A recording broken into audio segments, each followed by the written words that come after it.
야구야구 김영준입니다. 이어령 교수는 축소지향의 일본인에서 일본 문화의 독창성이 축소하고 압축하고 정교하게 다듬는 것에서 나온다고 봤습니다. 일본인이 축소지향에 충실할 때는 정교한 예술과 경제적 번영을 이루지만 이를 버리고 외부로 팽창하는 확대지향을 선택했을 때는 비극적인 결과가 있었다고 지적합니다. 이치로는 메이저리그에 도전하면서 축소지향을 선택합니다. 이치로는 포스팅을 신청하기에 앞서 게스트로 시애틀의 캠프에 참가했고 진자타법으로는 살아남을 수 없다는 걸 깨닫습니다. 일본에서 2번의 20홈런 시즌이 있었고 통산 장타율이 5위였던 이치로는 철저하게 컨택에 집중합니다. 이에 평균 224안타를 기록하며 타율이 3할 3푼 1리에 달했던 첫 10년 동안 장타율은 4.30에 그칩니다. 하지만 이치로는 장타 부족을 만회하는 미친 수비와 미친 주루가 있었습니다. 두 번째 도전자는 마츠이 히데키였습니다. 마츠이도 이치로와 같은 선택을 합니다. 도쿄돔을 쓰긴 했지만 2002년 요미우리에서 50홈런을 쳤던 그는 2003년 양키스에서 16홈런에 그칩니다. 하지만 이듬해 31개를 날렸고 부상이 있었던 시즌을 제외하면 확실한 타점 머신이 됩니다. 마츠이는 29세부터 36세까지 첫 8년 동안 WRC 플러스 125를 기록합니다. 하지만 타자 오타니는 축소지향이 아닌 확대지향을 선택합니다. 메이저리그에서 살아남기 위해 스윙을 줄여야 했던 선배들과는 다른 재능이었습니다. 본격적인 오타니 이야기에 앞서 메이저리그의 최근 흐름을 짚어보겠습니다. 지난해 루이스 아라에스는 96%의 컨택률이 압도적인 1위였습니다. 100번 스윙을 하면 헛스윙이 4번으로 메이저리그 평균은 77%였습니다. 4년 연속 타격왕은 무산됐지만 타율은 여전히 높았고 181안타는 바비히트에 이어 메이저리그 2위였습니다. 하지만 아라에스는 큐오를 받지 못했고 1년 1200만 달러 계약에 그쳤습니다. 수비와 주루가 마이너스인 것도 있지만 공격 생산성이 떨어지는 그냥 타율만 높은 타자였기 때문입니다.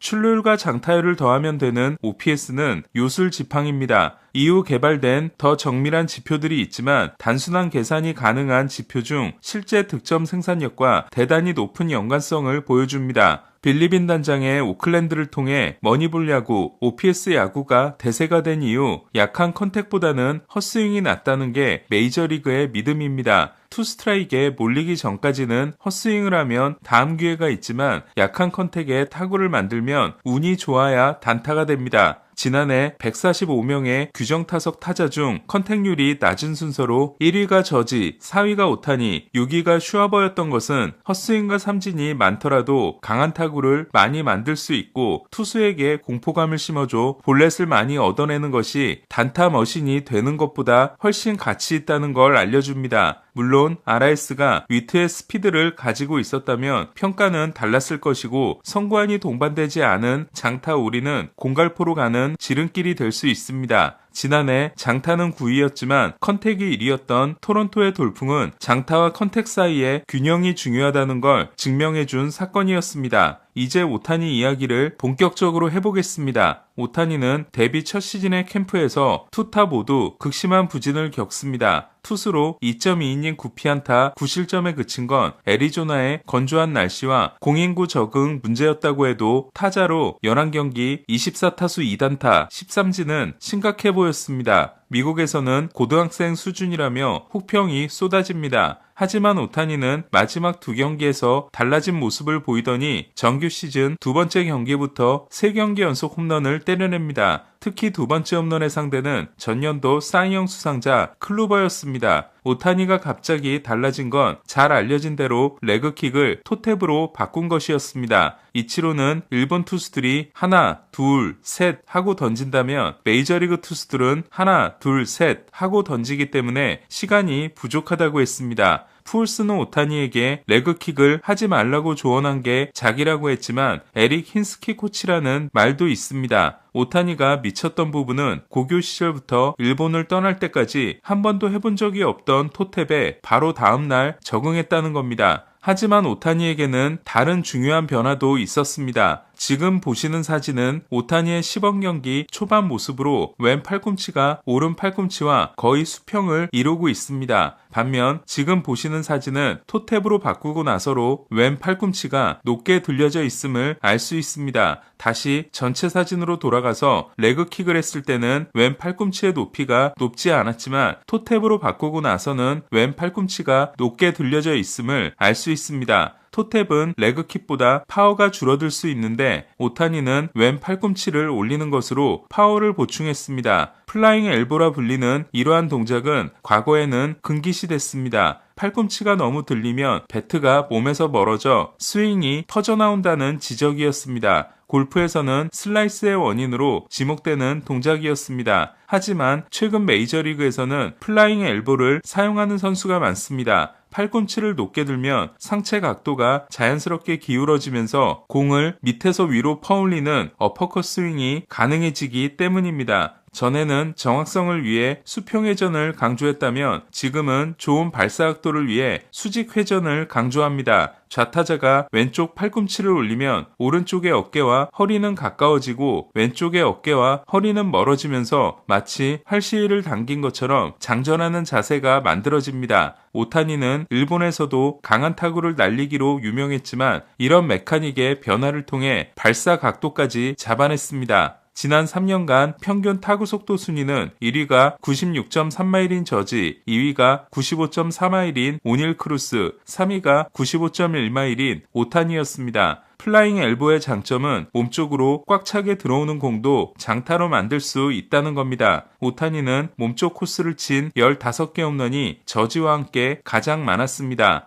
또한 스윙을 마무리할 때 마치 골퍼가 드라이버 샷을 치는 것처럼 상체를 더 뒤로 젖히는 하이 피니쉬를 하는 것도 일본 시절과 달라진 부분입니다. 이 역시 장타와 발사 각도에 큰 도움이 됩니다.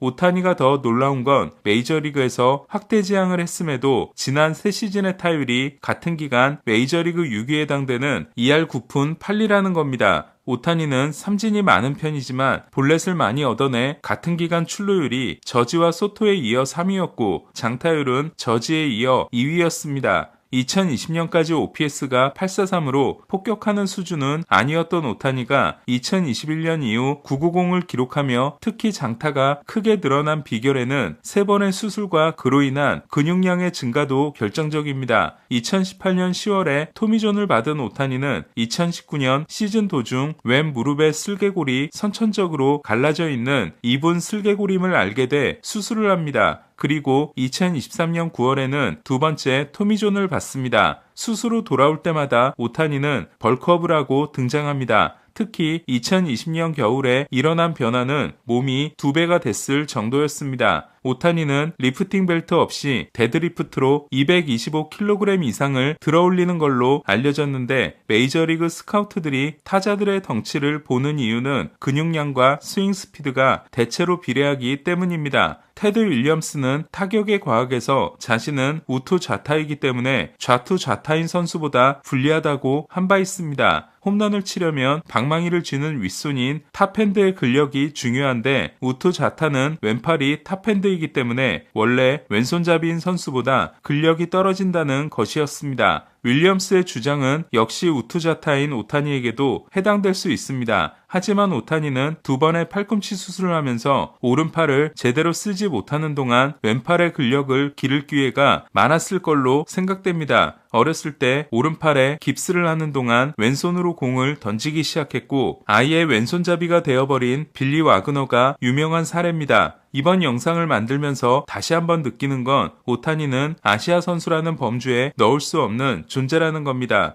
오타니의 아버지는 외계인의 피가 섞인 게 아니냐는 질문에 내가 알고 있기로는 우리 선조 중에는 없다고 했습니다. 다저스는 에반 필립스와 1년 650만 달러에 계약했습니다. 지난해 6월에 토미존을 받은 필립스는 시즌이 끝날 무렵 돌아올 수 있습니다. 로트벳은 또 DFA 됐습니다. 코빈 캐롤과 잭슨 할러데이는 손바닥 갈고리뼈가 부러지는 부상을 당했습니다. 미국 대표팀은 캐롤을 대체할 외야수가 필요해졌습니다. 에런 시발리는 에이스와 1년 600만 달러, 게리 산체스는 미러키와 1년 175만 달러, 조던 몽고메리는 텍사스와 1년 125만 달러에 계약했습니다. 에릭 패디가 화이삭스와 맺은 계약은 1년 150만 달러로 확인됐습니다. 마일스 마이콜라스도 워싱턴과 1년 계약을 맺었습니다. 오늘 소식은 여기까지입니다. 야구야구 김영준이었습니다.